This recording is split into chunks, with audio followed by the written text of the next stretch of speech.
जवार में गिनती होके बड़े बड़ रंगदार में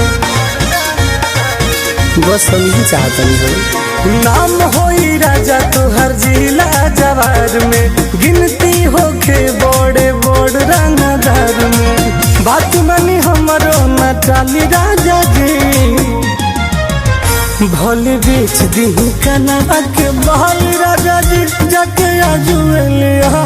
दुनाली राजा जी भले बेच दी कनवा के बहल राजा जी जाके आजुए दुनाली राजा जी ना जल्दी लेके आई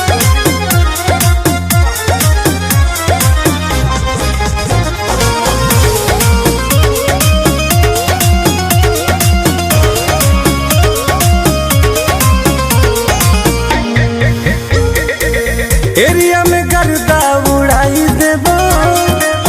एक बेर जे राइफल उठाई लेबो ए राजा सुना हाँ हाँ एरिया में गर्दा उड़ाई देबो एक बार जे राइफल उठाई लेबो चर्चा में आ जाइबो हाली राजा जी भले बेच दी कनवा के बहल राजा जी जाके आजुए दुनाली राजा जी भले बेच दी कनवा के बहल राजा जी जाके आजुए दुनाली राजा जी जाए ना लेके आई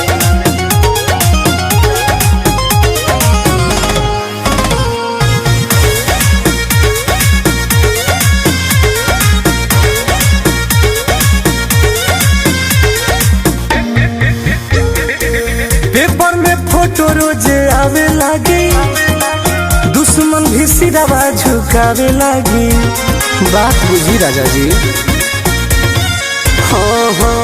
पेपर में फोटो रोजे आवे लागी दुश्मन भी सिरवा झुकावे लागी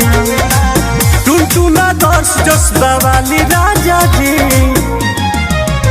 भले बेच दी कनवा के बहल राजा जी जाके आजुए दुनाली राजा जी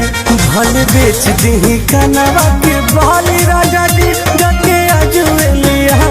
दुनाली राजा जी हर जाए ना।